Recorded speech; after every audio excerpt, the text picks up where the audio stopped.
All right, we're good now. All right. So how's it going, Cody? Going great, man. Man, I can't complain. Just working, and having a family. It's nice. Life's good, man. That's good. You want to briefly talk about just the start of your wrestling career and how you got to got into wrestling? Sure. Like a lot of us guys who got in the wrestling business, as a little kid, I got brought up watching wrestling. AWA was my first exposure. AWA, and then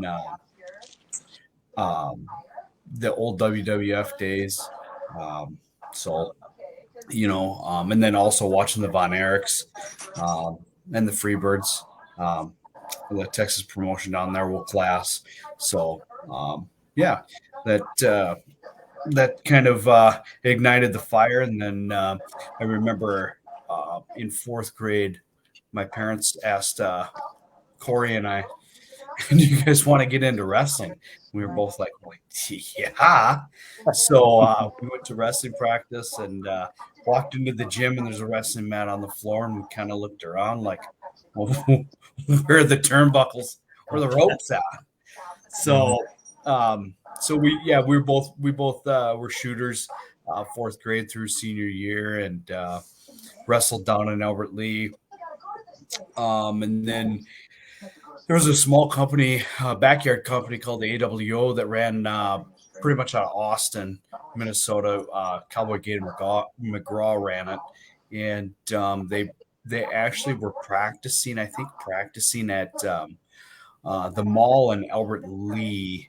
When I was working at On Q, I actually worked with Gator McGraw's mom at the CD store On Q, and they asked if I wanted to come down and try out because they knew I was a wrestling fan. So I came down and did a backflip off of a chair, and that was pretty much it. They asked me to join up with them, and I was the only guy that did backflips off the ropes then, and then got my brother into it, and that's that. And so then we linked up with Aaron Corbin. He was wrestling for a backyard promotion out of Iowa, and he came up and was kind of a mainstay for AWO. And three of those guys, Shimdog, Gator McGraw, and Aaron Corbin, went to a show.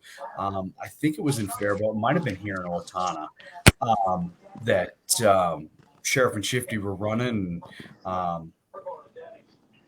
Push came to shove. They asked how we get into the business, and they said, "Well, we're having a tryout this coming week." So us four went tried out and started camp. I think we trained 4 days a week, 4 hours a day. Trained with guys like Eric Cannon, Joey Envy, John Johnson. Got bumped around by guys like Mitch Paradise, and learned a lot from Black Stallion, who had just gotten trained and was at camp, bumping us guys quite a bit and just showing us the ropes. So I made my debut. I think it was in 2002 for MPW. So a lot of us guys came out of MPW back then. So, yep. Okay. Yeah. It's cool that I've heard of Black Stallion and Mitch Paradise, and those guys are great guys and great talents in general. So learned a lot from both of them. Back in the day, Eric Cannon and I would roll for hours at camp, just working on technique and a lot of amateur stuff. And like I said earlier when we were talking, that guy has a brain for the business, man. He's super intelligent. So yeah. Mm-hmm. Yeah. And then you said your mom got you, or she asked you to be in, or told you about a wrestling camp then, or asked if you No. My mom and my dad got us into amateur wrestling, into high school wrestling. Okay. So, yeah. Okay. who exposed us to the business first was actually my grandpa on my mom's side. We would watch old AWA shows with him and go down to the St. Paul Civic Center with him, and yeah, he was a pretty big wrestling fan. So Okay, because yep. yeah, when you said your parents got you into wrestling, I'm like, usually parents are like, no, stay away from that stuff. Yeah, that's exactly it, right?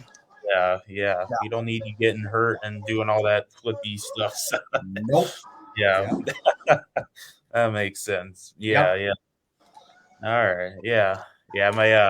My parents. I mean, I've never got wrestled, but I mean, I've always been interested in the collecting and watching wrestling, and even my parents are like, just don't break stuff in the room or in the house or anything. So Yeah, chill out, bud. Yeah.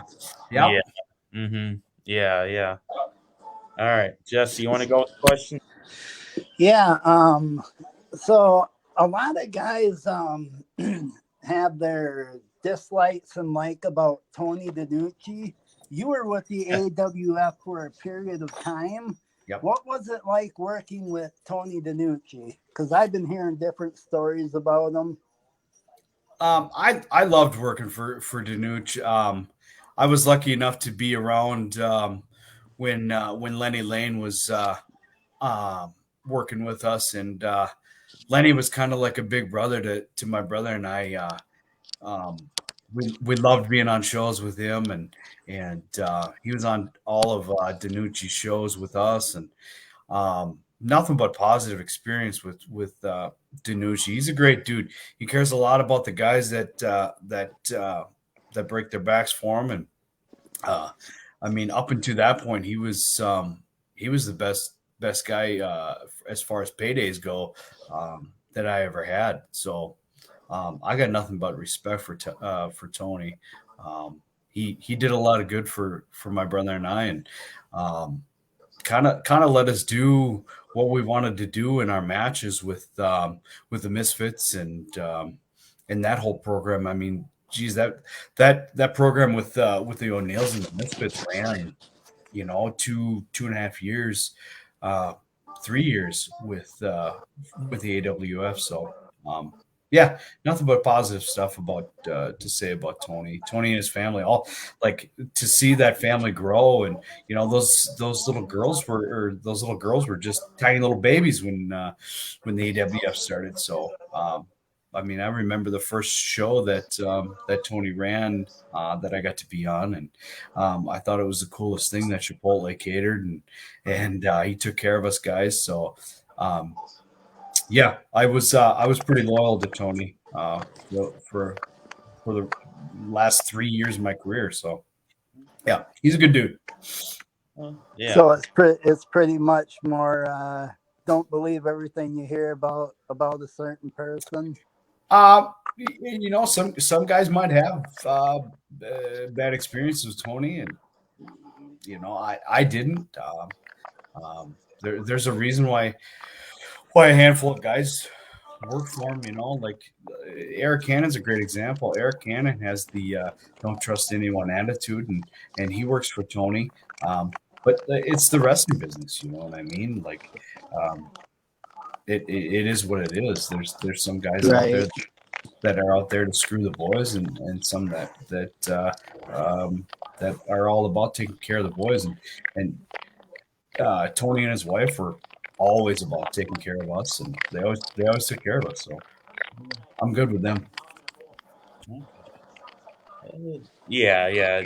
Like you said, mixed stories. I think deep down, I do believe that he does have a love for pro wrestling and loves his talent. And his company's been running for, I believe, 15 plus years or something now. So he's definitely doing a good thing and knows how to run a wrestling business. So, yeah. All right, let's go with another question. What was your most memorable match?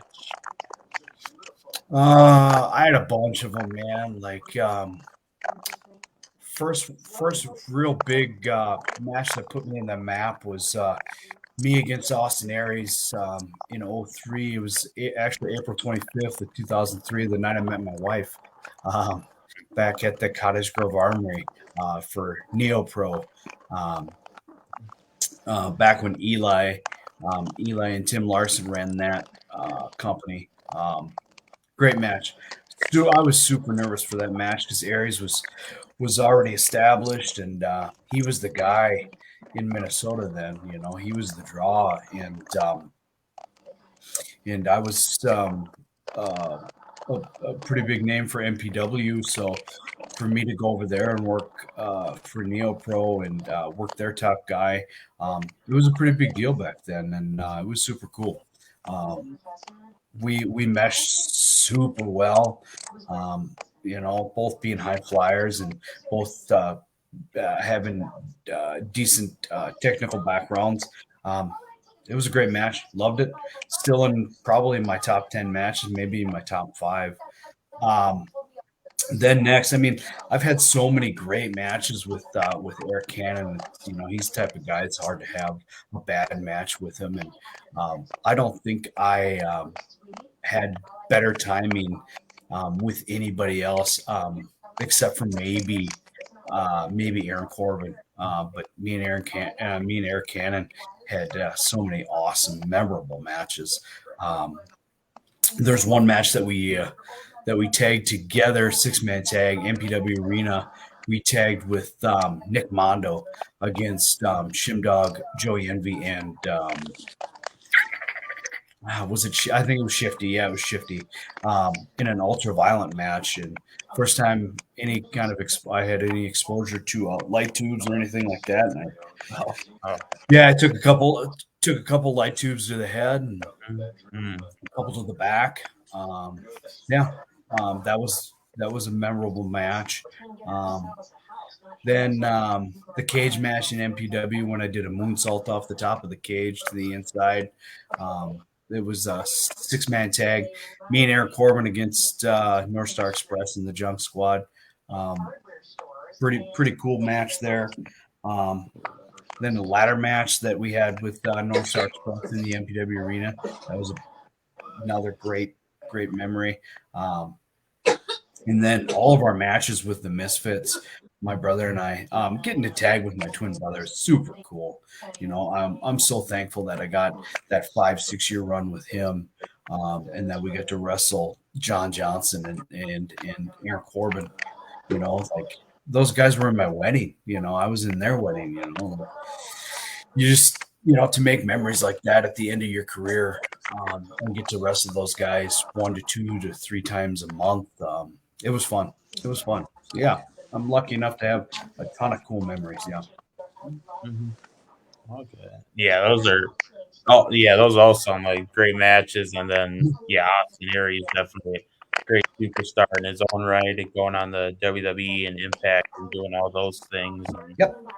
Cannon and Corbin are always great talent. And, Mm-hmm. yeah. All right, Jesse, you want to go with the question? Yeah. Did you ever do any dark matches for WWE? I didn't. As said, some of the I've worked for. I worked for CZW. I worked for IW Mid South, but I never worked for the big companies. The opportunity never came up, so I just never did. So. Okay. Well, yeah, that kind of leads to another question I have now. What do you think about the AEW Dark and how they're giving all these indie talents shots on the big stage? Oh, it's pretty cool, man. Like it's nice to see Minnesota guys still in the mix. You know what I mean? Like even though they're not the biggest guys in the business, it's cool that AEW still gives the little guys a nice little rub, and it was nice to see my boy Rennie D get a dark with Eric Cannon and the two brothers that wrestle, Airwolf and his brother.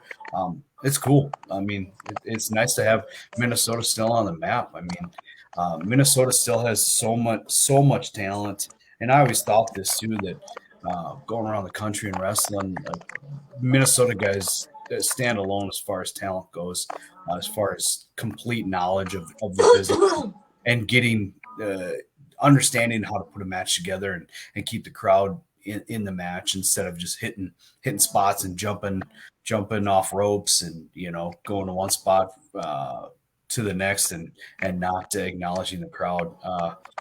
Minnesota guys just get it. It's fun to watch Minnesota guys work. Mhm. Yeah. I think. Oh, I mean, given the fact that I really haven't seen anything outside Minnesota and North Dakota, but I do believe that Minnesota is special with how they wrestle and how they book their shows, and it's just Mhm. crazy to see. And yeah, I was gonna bring up AEW Dark from November when Rennie D and Cannon were there, and that was just Yep. crazy to see all those guys. And then Mhm. Rampage later that night because Dark was filmed on the same day as Rampage. It was Dante Martin versus Arya Daivari, so it was Yep. really cool to see just Mhm. all these Minnesota guys on this big stage. So yeah. All right. Let's go with another question. Did you prefer tag wrestling more or individual wrestling?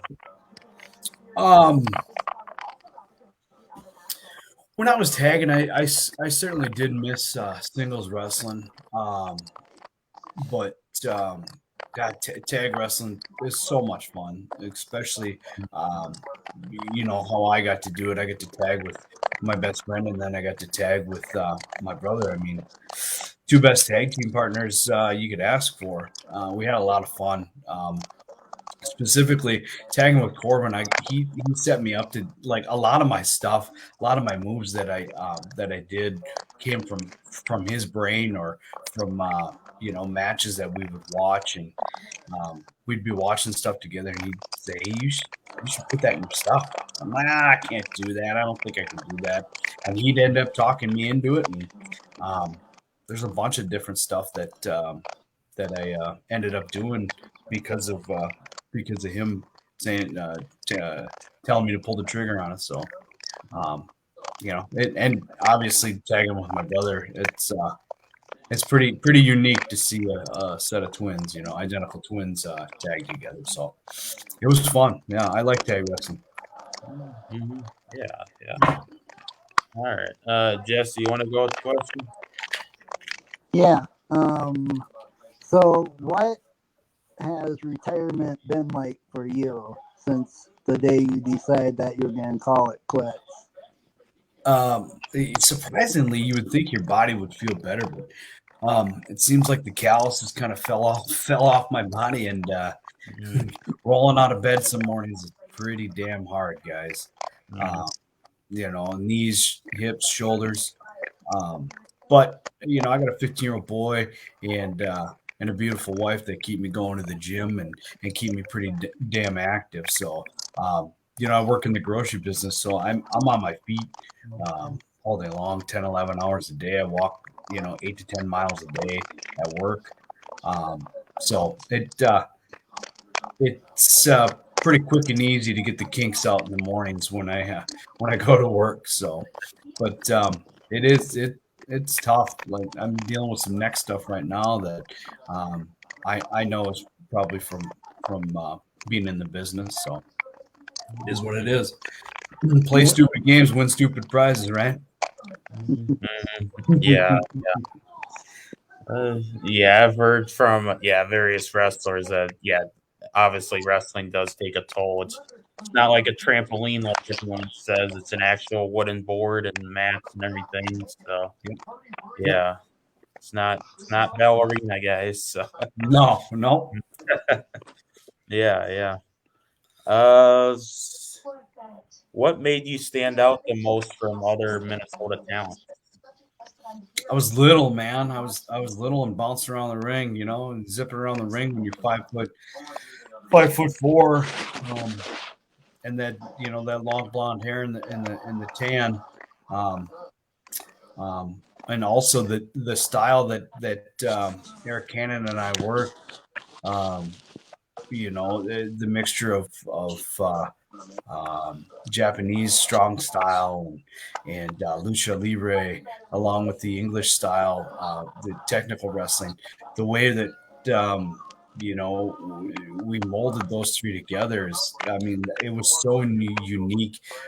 If you've seen an Eric Cannon Cody O'Neil match, it was an Eric Cannon Cody O'Neil match. You wouldn't see it anywhere else in the Midwest because we were the only two that did what we did. So for the longest time, and now it's cool because there's a lot of kids that work that style and work, mesh those three styles together, and man, it's poetry. It's fun to watch. Yeah, definitely. Jesse, you want to go with the question? Yeah, what's the worst injury that you've ever had? The really only one I've had, the real big injury, is one of my last AWO shows. I did a front flip over the top rope, and oddly enough, Ian Xavier was on that show, and he was the one who was catching me, and I did the front flip over the top, hung on to the rope a little too long, and then when Ian caught me, he was falling forward because he went to catch me and make up for my shortcoming, and the back of my head smacked the metal support beam underneath the ring and knocked me unconscious, and blood all over the place. I was out for 5, 6, 7 minutes, long enough for the ambulance to get there and stick me on a gurney and take me to the hospital and put 10 staples in the back of my head. And that was just the beginning of my career. You know what I mean? That was right before I trained with Midwest Pro Wrestling. So it didn't stop me. Other than that, I broke my big toe when I did that moonsault off that steel cage inside of MTW Arena. But other than that, I've been real lucky. I've had a shoulder pop out and back in. Haven't had to have it reset. It just went back in. Kid Crazy, if you guys remember him, he went out to Gorilla Pro Wrestling and wrestled out there a few times. He stepped on my damn foot in practice in training camp and pulled my big toenail right off of my foot one time. But other than that, man, I've been lucky. Other than aches and pains now, I was pretty lucky. When I was in the business, I didn't really have any real big injuries other than the back of my head. A few concussions. Other than that, I think I've had 8 altogether, 8 concussions, but comes with the territory. Right. Yeah. It's definitely not a fun thing to get an injury as soon as you start wrestling, because then it's like, hey, you're in wrestling, you get injured today. So, yeah. Right. Yeah. Yeah, wrestling injuries are very painful from what I've heard. So. Yep. Yeah.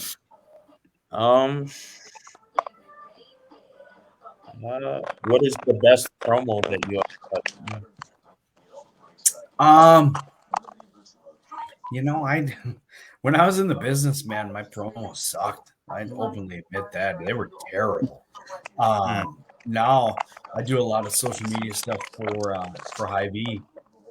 I work for Hy-Vee, and my promos now on Facebook for Hy-Vee are 10 times better than anything I ever cut in the business. But yeah, nothing.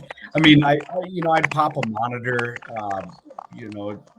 There was one time in NIW when I was cutting a promo, and I can't even remember what the hell. There was some kid giving me jaw jacking with me back and forth, and I couldn't hear him. And I go, what'd you say? And then he said something about God, going out or something like that. And I said, yeah, with your mom. And the whole crowd could hear the boys in the back pop. It was hilarious. Those were fun promos back then, because I really stopped caring about the content of my promos and just kind of went with the flow of what came into my head. So those were some of the best promos that I've had, just ad-libbing and going at it. So Yeah. I've heard from other wrestlers that it's just definitely important to interact with the crowd because you got to make sure you get over with the crowd in order for the show to be good, and especially for yourself to get over with the crowd. So Yep. Yep. as you're going after the crowd and using what they're saying and repeating it back here and there, it's definitely a good thing to do. Yep. Yeah. All right, Jesse, you want to go with the question?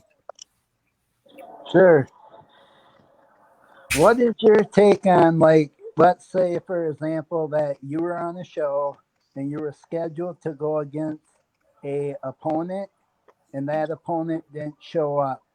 What's your take on a guy not showing for a wrestling show? Um, depending on the circumstance, I mean, there's a bunch of different reasons why guys no show shows, right? If it's just because you're an asshole and you're not, you can make up any excuse, and kayfabe and act like it's a legit excuse, but it's like work, man. If you don't show up, you don't show up. You're kind of a POS.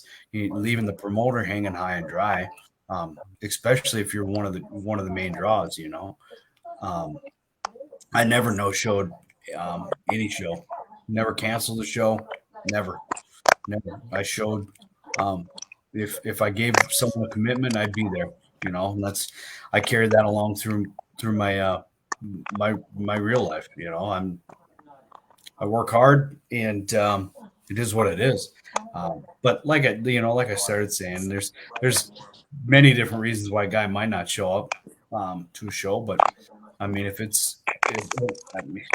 I'd be able to tell you, if I knew the guy and showed a show, I'd probably be able to tell you if it was an excuse or a shoot. But it is what it is, man. I treated wrestling like work. If I gave someone my word that I'd be there, I was there. Right. Yeah, commitment's always important in the world of wrestling. It's always if you're on the card, you should be there because you don't want to let down fans and everything. Yep. Promoter's going to put you on the poster. You better be there. Mm-hmm. Yeah. Posters aren't. I make posters for the show, and then I've done stuff for like school and stuff. And it's make something, and someone's not going to be there on the show. It's just kind of like a waste of a poster and waste of a graphic. So it's definitely it's a lot of work, man. Yeah. Graphic design is definitely a skill, and just make sure you show up if you're a wrestler. So, yeah. Yep. Who did you ride with to wrestling shows? In the early years, it was me and Corbin. Corbin he wasn't always on every show as far as working talent. He would come with me, and we'd try to get him on as a referee, just to get him a small payday, or just get him in the locker room with the boys. And eventually, he made it on shows, and we rode to. Generally, if I was on a show, he was with me. But then when we started riding the shows, and we did shows for ECW over in Green Bay, and me, Aaron Corbin, John Johnson, Shim Dog, Joey Envy, we'd all ride together, and oh man, there's some good stories come out of that car, buddy. I tell you what, it's awesome. And then as my career came to an end last 6 years, when I tagged with my brother, it was generally me and my brother, Aaron Corbin, and John Johnson. I put a lot of miles on with Aaron Corbin, that's for sure. Okay, that was pretty fun. Yeah, definitely. Road trips is what makes indie wrestling, man. I was lucky enough to go out to wrestle at the ECW arena with CCW, and rode all the way out there with Eric Cannon and a guy named Cesaro. Back then they called him Claudio. Claudio rode with us out there. Brad Bradley rode with us from IWA to a lucha camp that we did in Pennsylvania. So I've gotten the pleasure to ride with a lot of cool guys. So. Oh yeah. Talk about how many conversations or what conversations did you have with Claudio Cesaro? Claudio was super cool because MPW would bring him in every once in a while. So, I was around him a little bit more than what just passing by. He's a real quiet guy, super nice guy though, super nice guy. Nothing negative to say about him.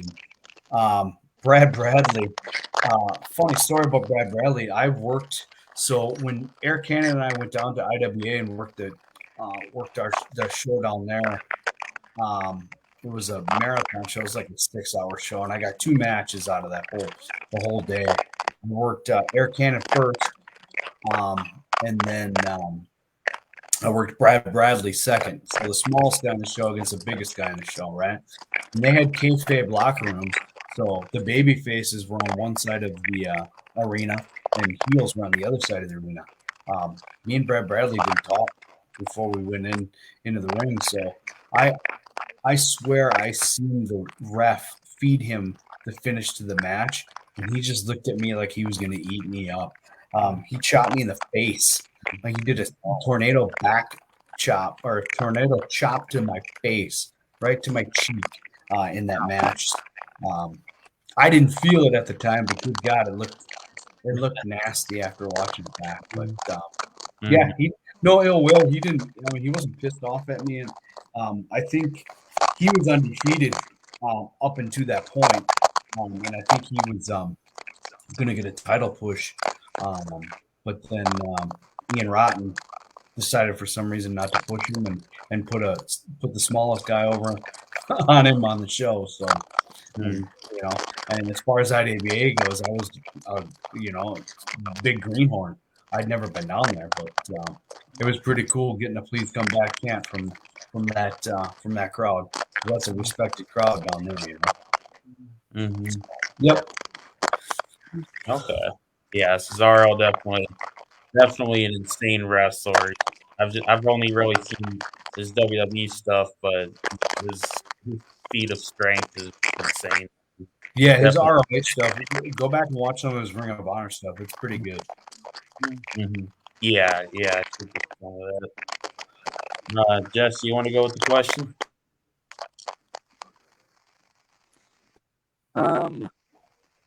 What was your I should ask, how many titles did you win during your career? 2, I think. MPW tag titles and AWF tag titles. I never really had belts, man. For some odd reason, promotions. Whether it be me being a tiny guy or whatever, or not needing the belt to get over, I never had belts. Never had a singles title in my whole career. I had MPW tag team title with Aaron Corbin, and then AWF tag title with my brother. Other than that, no belts. Okay. Even though, tag belts still count up. Obviously, did you ever wish that you would have been a single champion, or was it just something that just never happened and you were okay with it? Just never happened. Didn't really need it. Then whatever. No, you know what? I take that back. I was the cruiserweight champion for PWA 2000 Eddie Sharkey's promotion. I beat Davari, the original Davari, Sean Davari. Yep, for that cruiserweight title at First Avenue. Other than that, I didn't have a belt. So. Oh, okay. Yeah, Sean Davari. I think I've only seen him maybe like once or twice, and that was in Steel Domain like 5 years ago in 2017. But yeah, definitely great superstar.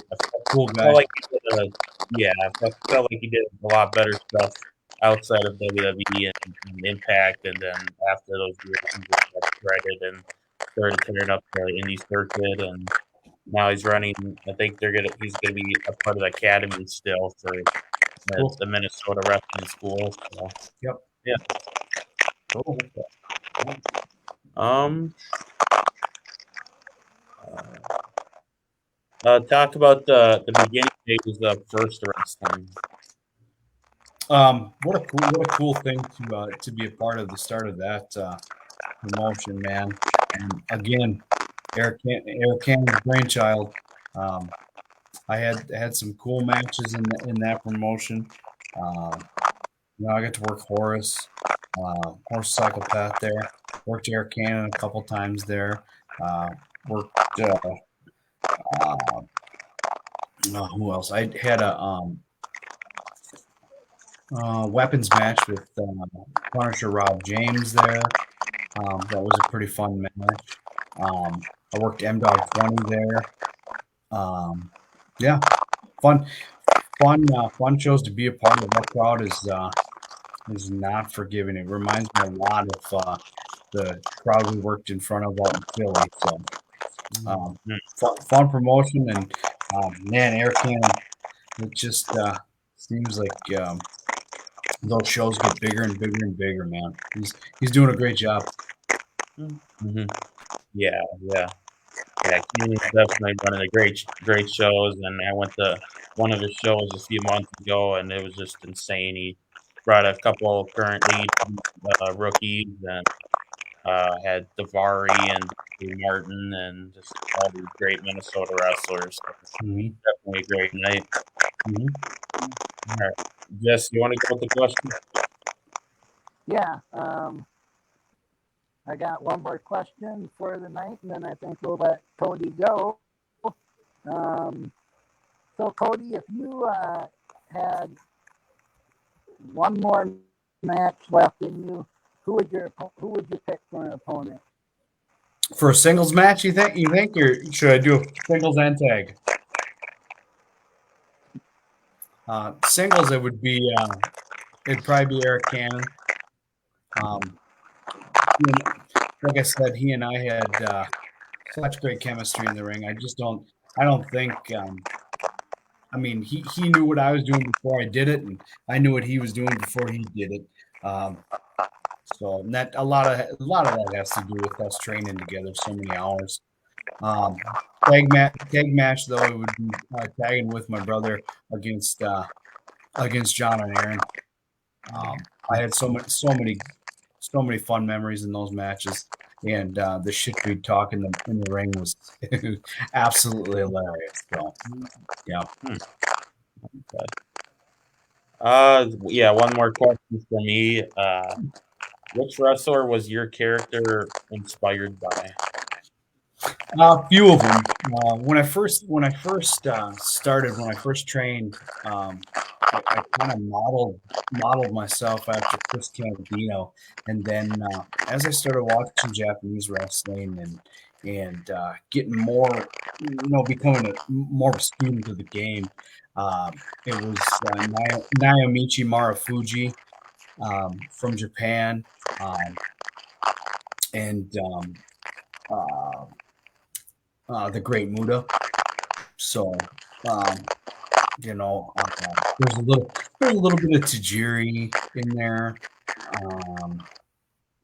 a little bit of Donovan Morgan, if you guys know who that guy is.